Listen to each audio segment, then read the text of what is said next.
question. And it's going to be pretty, I think, generic. But I'm curious to know, and I'm just going to go down the table, what has the Big Give enabled you to do as a tool for showcasing your mission and how?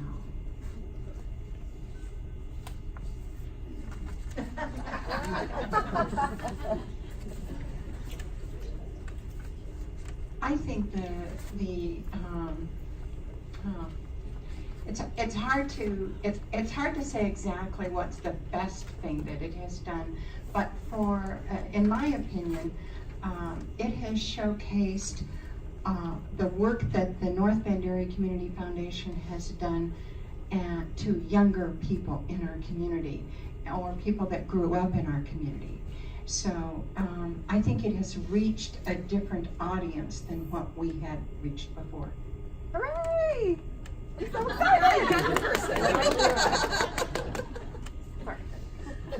And I think for us, sorry, I kind of have a cold and I'm losing my voice, so I apologize. I think for us, it really helped us talk about what we do and our mission, and those we serve, to an audience that may not have known about us and what we do before. I think the first year we had 40% of our donors were new donors, and they were a lot younger donors than what we have always historically had. So I think reaching a different audience and being able to share our mission was very beneficial to us.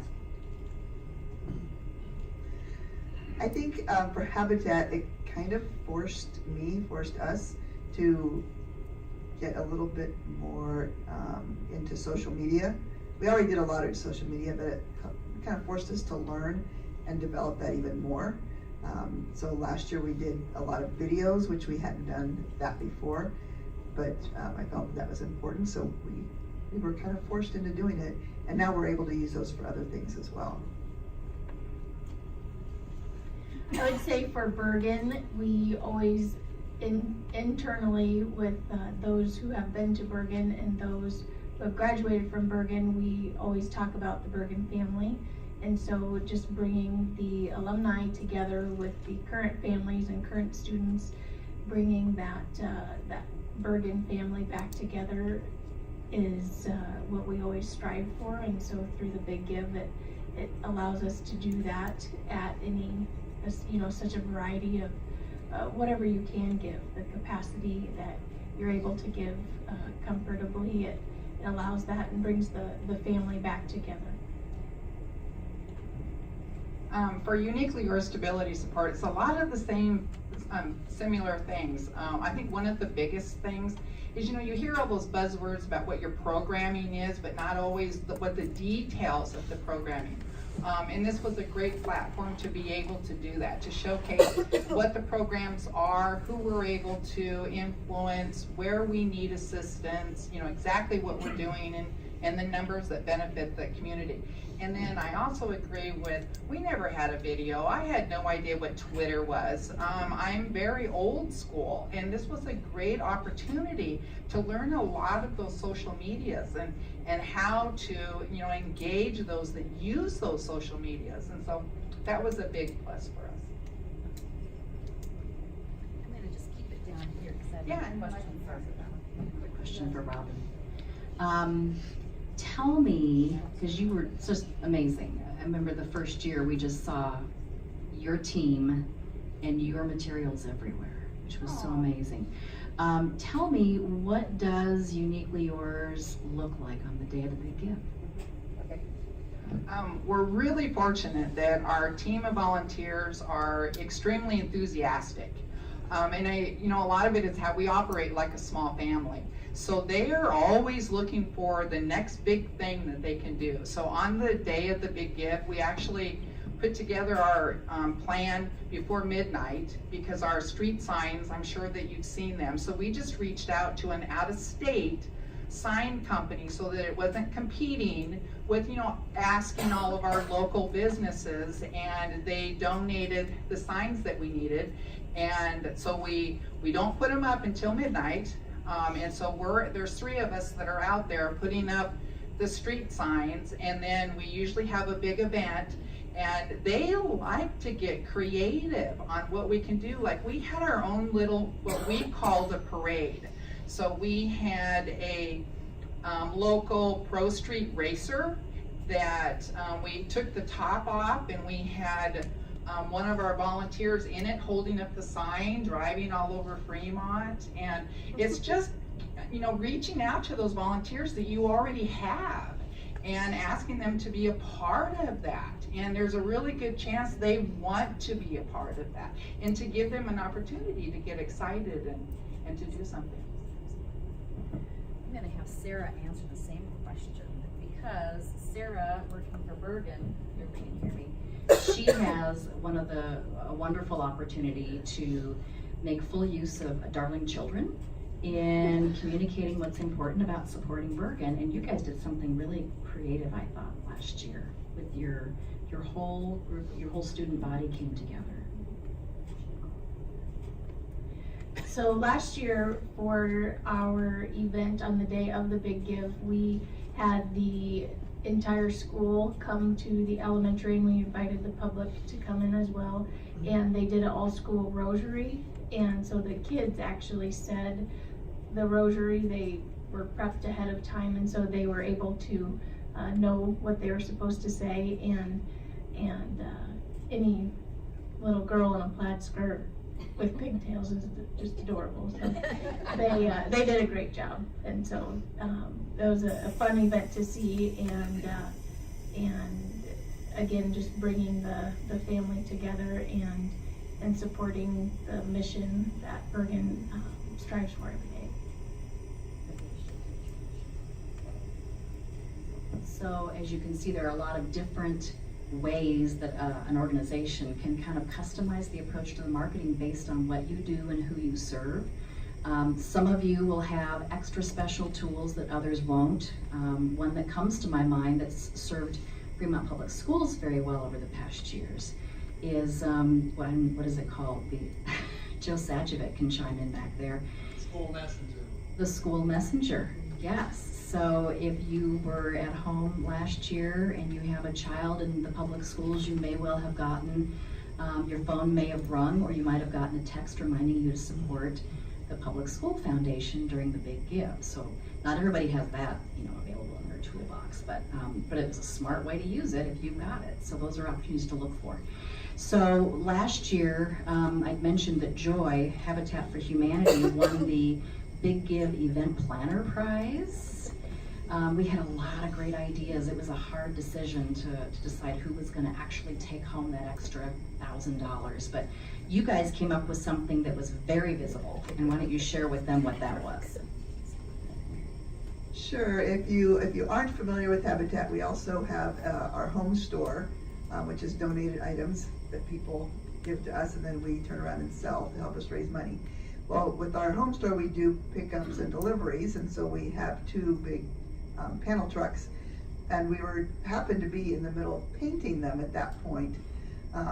So it wasn't me, but Abby that works for me came up with the idea of painting the hearts on there with the hands in them, the Big Give symbol. And then we tried painting them ourselves, and I don't know if you know Anthony who paints, but he thought ours was pretty bad, so he came and fixed it for us and made it look much better. But so then we drove the truck around. So our event was a mobile event, and we had a whole list of places to go to. It took a lot longer to drive that big old truck than we planned, so we didn't get to all of them. But like, we went to CareCorps and got a picture with those guys. We went to Christensen Lumber because they're big supporters of us, and got a picture with some of their people there. So we just went to different places and took pictures, and then used social media to post those. Went to the radio station, parked our truck there for a little while we were on the air. Just did whatever we could to get out there so people could see us. That's the beauty of social media, is that anything you do has a life beyond that moment through social media. So what you do, make sure you do it and post it when you're done.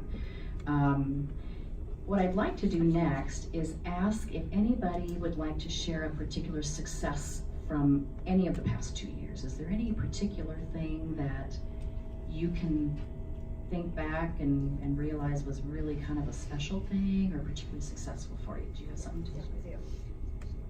So last year we did, well, both years we did a telethon, and one of the things that Morgan was with us last year. So as soon as somebody gave online and we were notified, she sent them an email or gave them a call, like immediately. And we felt that that was very successful, and I think our donors really appreciated having that instant thank you. So I would recommend that. Pretty easy. You get notified when you have a donor, so pretty easy. Again, what the portal will do is once that gift is processed, it will send an immediate email acknowledgement to that donor with the appropriate tax language. And so that serves as their record. What they're not expecting is a phone call.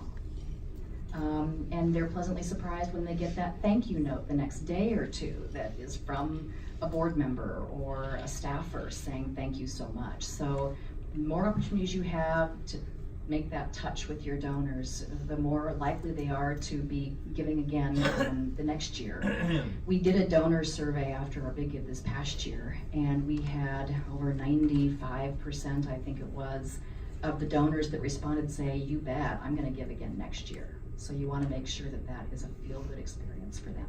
I think you had one. I would definitely encourage you to utilize all of the tools, the table tents, the little cards that you can mail out. We were so incredibly pleased that for last year, 27% of our new donors for the year were a direct outcome from the big give. That's pretty exciting. Yes. Okay, I'm gonna hop back down here to this end for Pat Beebe. Pat, being from North Bend, the Community Foundation in North Bend is one of several North Bend nonprofits that participate in the Big Give each year. So, and being a smaller community, lots of people supporting all of those organizations. How did you end up collaborating? How did you end up kind of rallying your community around not just one, but several? Well, we decided as a community for our nonprofits to join together.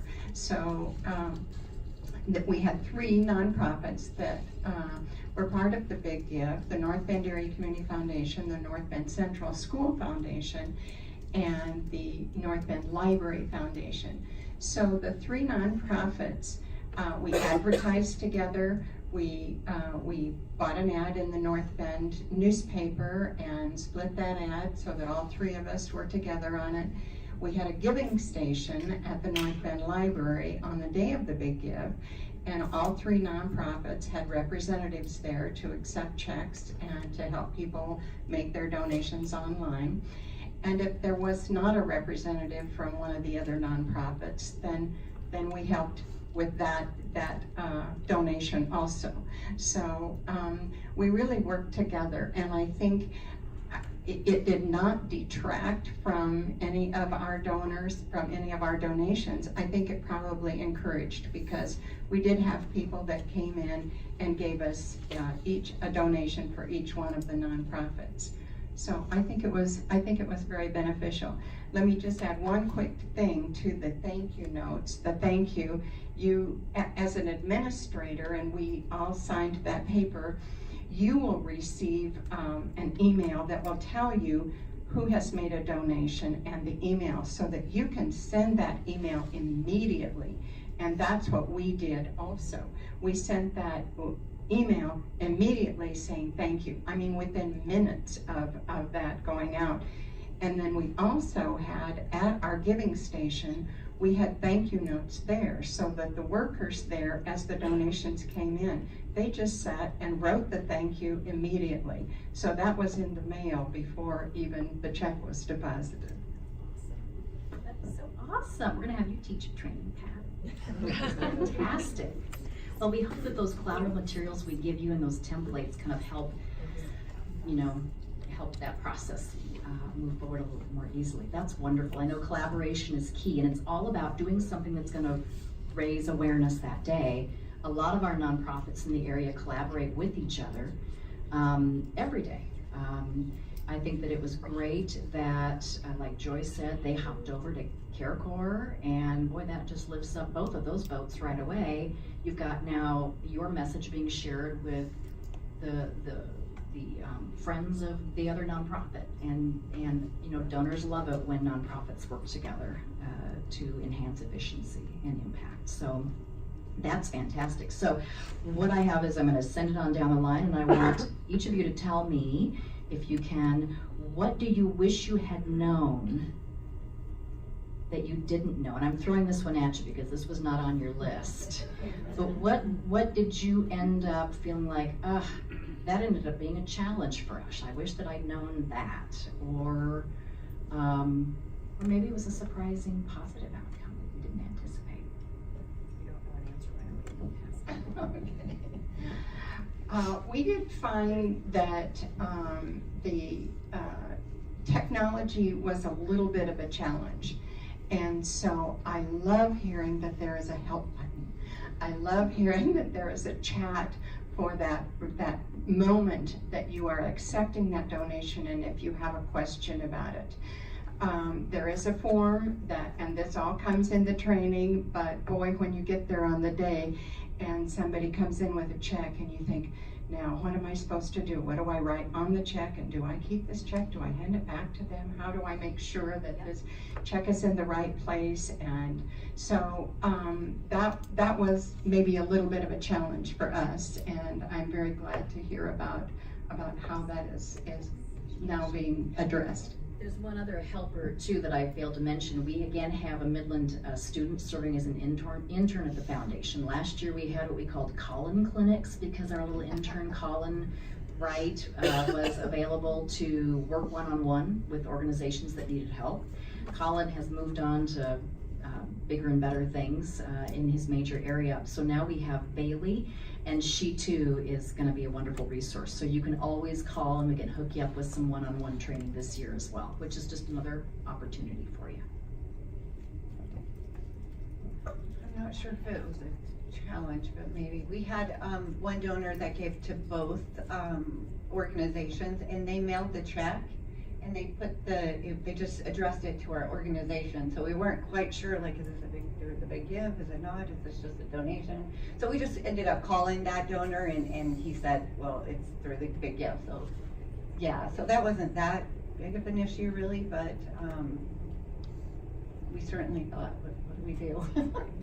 So, but it was pretty easy. Yeah, we called Melissa and she told us what to do, and it was pretty easy after that. So that was really it.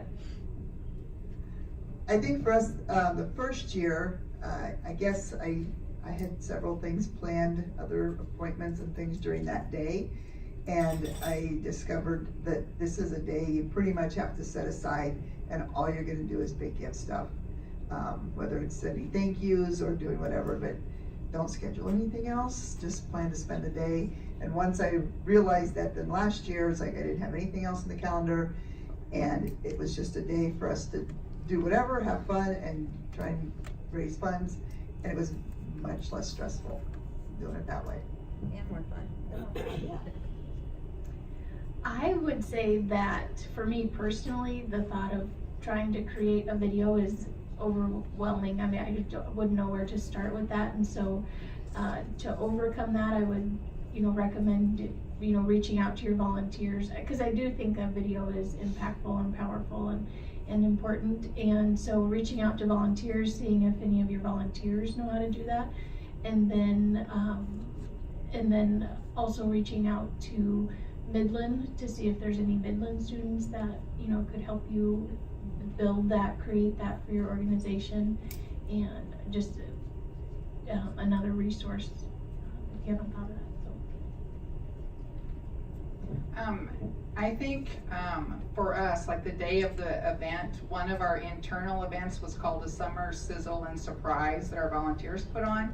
And to know how to do those live feeds, and to, when you're taking the pictures, how to, get them sent immediately, and what that would look like to be able to do that.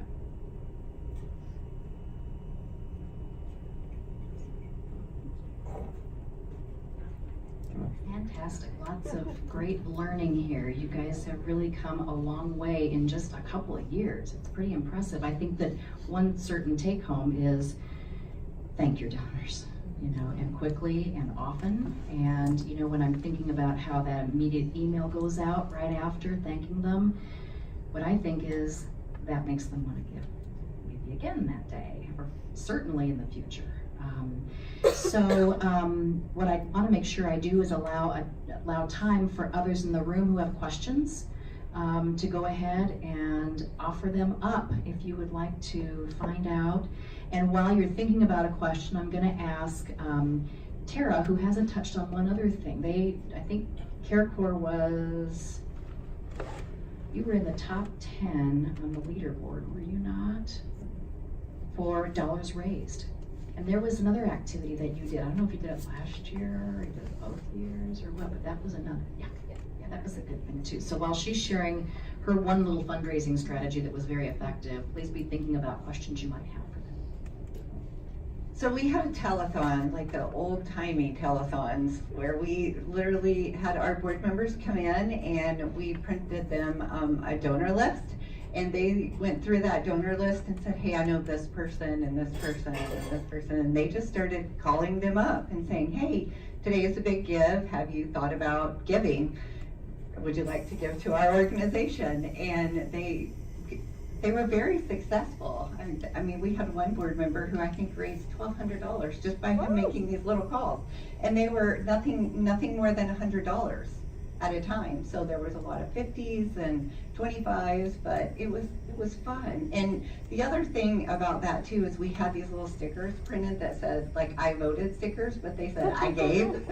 So if anybody stopped in to the shelter, we gave them a I gave sticker. So that was kind of fun. And then having people on the phone gave us a really good opportunity to talk about what we do. With some of the donors would say, oh, I'm not quite sure exactly what you do, but your board member called me, so what do you do again? And it really gave us an opportunity to talk about that. And I remember we had one donor, I think we were on the phone with them for like 20 or 30 minutes. We finally said, would you like to come in for a tour? Because he really wanted to know a lot of, statistics and questions, which was awesome. And we were able to connect with that donor, and hopefully he told other donors and he had more information about what we do, so that was fun. So we do plan on doing that again this year. Yeah, so if you get a call from us, you might be on our donor list. Wonderful. Think outside the box, and there's an adage in fundraising where everybody assumes that people know that their support is needed, but until you ask. It really does take asking in order oftentimes for people to say, oh yes, I meant to do that, or I want to do that. So you gotta ask. Any questions for anybody on the panel or our staff?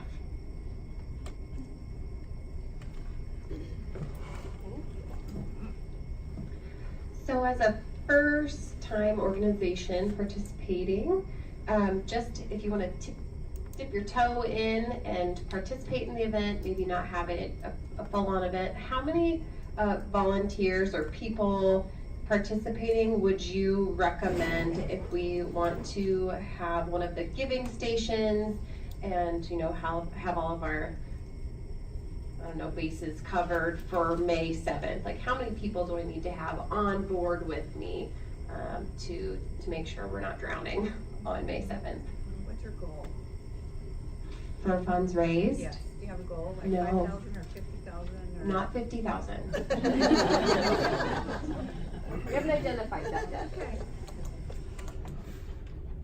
I think it would determine what you want to do that day. Yeah. So if you said a giving station, you were thinking about doing a giving station. Yeah. So I would think to have like maybe 3 to 5 minimum to help with that, because you could have 3 people that came in at the same time, and to make sure you have the way for them to be able to make that give. And then like Tara was saying, to have somebody that's doing the thank you cards right away. If you're doing an event, that takes more manpower, and it's a great suggestion to try not to schedule anything else that day. So if you can, not to have any clients or customers coming in and just kind of focus on the big give.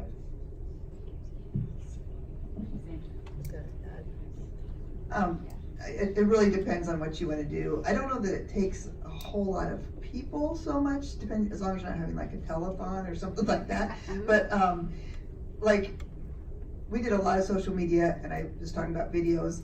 I did all that ahead of time, so it was more of a ahead of a time thing. And then I scheduled the posts throughout the day.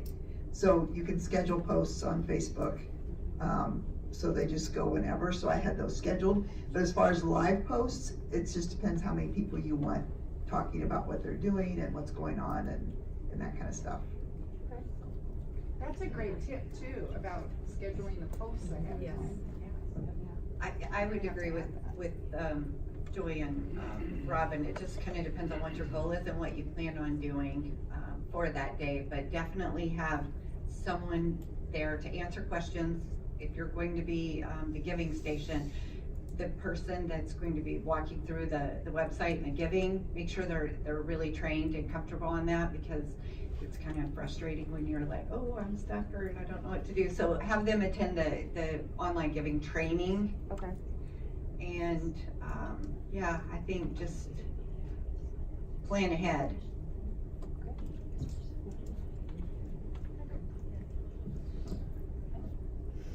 Plan the work and work the plan, huh?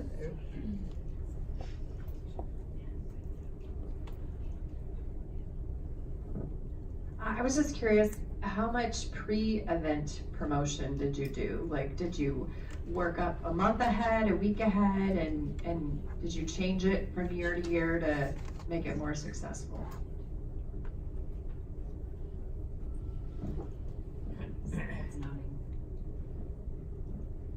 So we started planning pretty much right after we found out about the Big Give. We have a quarterly newsletter that goes out, so we post in there like, hey, save the date, be watching for communication coming from us. I would say a good 2 months planning. Is this your first time? No, but we're trying some new things, so I'm trying to see if it'll work or not, but I guess it's just. Yeah, I would say any kind of notifications that go out, Facebook posts are always huge. Make sure you put on your website as well that, hey, save the date, the Big Give's coming up. And I think now that we're in year 3, people recognize the logo. So if they're seeing it on your website, the sooner the better, I think. I started out pretty early last year just because of the videos, so that meant interviewing families, filming families, having them come in and do that. So we did that pretty early. I don't even know how early. But I mean, I'll say the first year I sent out a lot of the letters using this stuff in there, and I didn't feel it did much for us. So I didn't even do that last year. And I just didn't feel like it did. The people that I sent them to weren't the people that were giving during the Big Give. So I just decided not to do that last year and went with focusing more on social media and trying to get newer people and people that are on social media more than our already existing donor base. We do a promotional video that we would show ahead of time to promote the event, and then we also do have a video created with the kids saying thank you to the donors. And so maternity leave is really prompting that for me, but we've already started creating our videos. So we, kind of already have that in the works. And then postcards we'll send out 6 weeks in advance, and then emails we start 4 weeks in advance, just saying this is coming up, mark your calendar. And didn't you have kids write thank you notes? We did. We have all of our students write thank you notes, and then those are emailed, or really nice. those are mailed out to all of our donors, so. The items that are in the toolkits, like the table tents, so as soon as those are out and the postcards are out, those are all nice things to try to get done way in advance so that you have them, and then you line up those places that you're gonna take those to, and then they're ready. And just so the new nonprofits are aware, we also at the foundation are rolling out our own marketing campaigns. So last year we had tent cards. Again, it's a generic support the big give, but it listed the organizations that were participating and reminded them what the website address was, where the giving stations were. So we're also kind of trying to roll out our own machine. We have billboard and flyers and that sort of thing. But anything that you can do to customize that. And the one thing that I will say that I know I've said this a million times, but I think what makes some of these things so effective is that they directly tie to the organization's mission. Showcase what you do. You know, if you work with animals, if you shelter animals, I don't know, Tamar, if you shelter animals, I think I've told her now 2 years now, I think we really need to have a puppy kissing booth somewhere in a public space, you know, $1 a smooch or whatever. But again, focus it on what you're doing, you know, with kids. You got the kids involved there, that's perfect. It reminds them why they're giving. So great ideas, you guys. You guys have really done a fantastic job. Any other questions? Chris? This may also be for your team as well, but the profile page that you guys created, can you tell from last year or year before how much that was utilized for the donors? Did they actually go in and see the pictures and see the videos, or was pretty much most of the donations coming from the rest of the social media outlets and so forth? Can you tell that? Do you have a gauge of that? I'm just kind of, I mean, is the profile page, or can you direct your communications to look at that profile page so that you make your videos and pictures more impactful, I guess? So that's, yep, and that's absolutely a part of the process. So when you signed up for your profile, you were actually given your very own customized URL extension so that people will go to the FremontAreaBigGive.org/Avenue of Flags or Veterans Memorial or whatever you put in there. So that's where you would drive traffic through your other marketing materials and messaging. I don't know, I suppose there's a way that we could somehow figure out how many hits a particular profile page gets. I don't know that. Tie some Google Analytics to it somehow. Right, it would be good, I guess a good question to try to figure out, but I think that all of it works in tandem with each other. So I take it that the cheer page that Mhm. for this year Yes. will actually tie into our profile as well. Yes. So really, if we force it to be in that link, it really Yep, it's gonna come up right next to your profile. And donors will be able to search for cheer pages. Who has a campaign, a cheer page campaign going on, and your organization will pop up there and they can read the appeal and choose to participate. And you guys might have already done this, but do you guys ever like ask for somebody to do a match? Because we had done that once with the Veterans Park.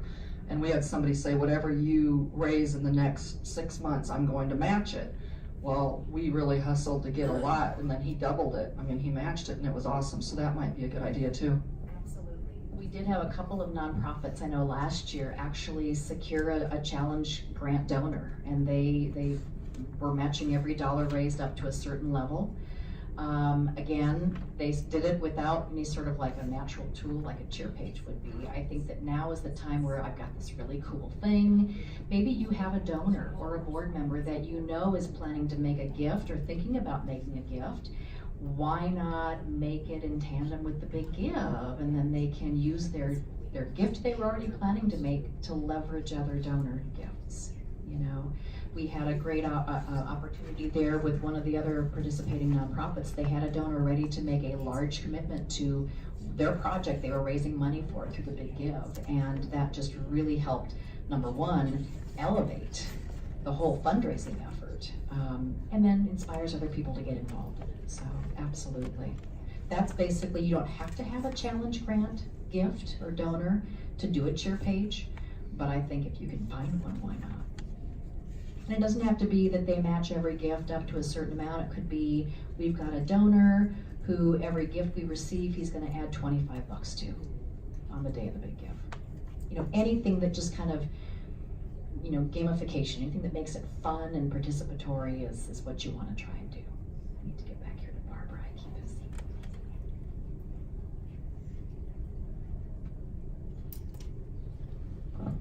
This might be for the foundation people as well, as the panel.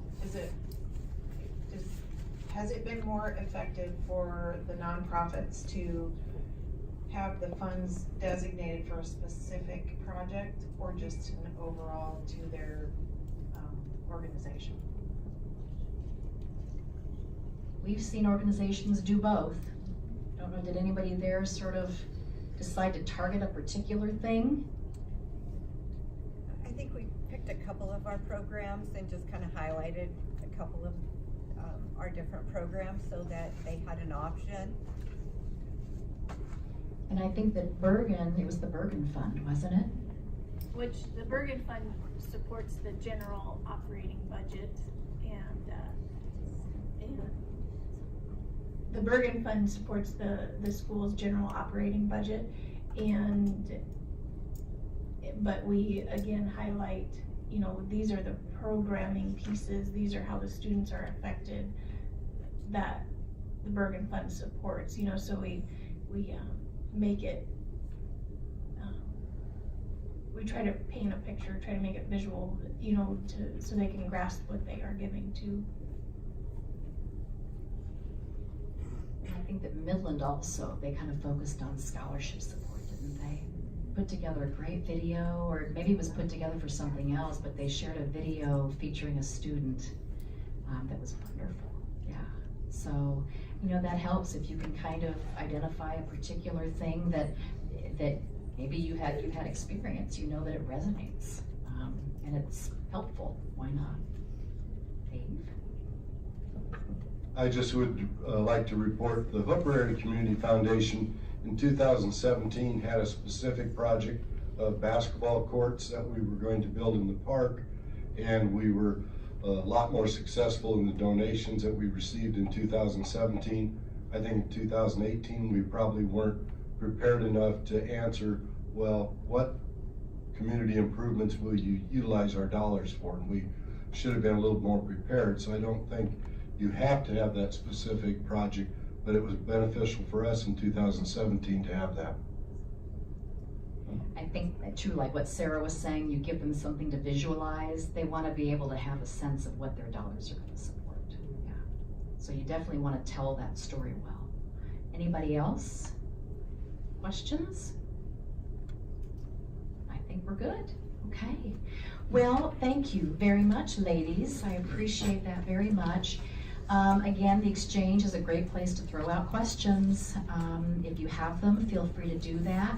And I think that now, unless there's something that Lee is going to tell me I forgot, we can go ahead and proceed to share the how to build a profile video. This video will also be uploaded to our portal by the end of the week so that you can go back to it if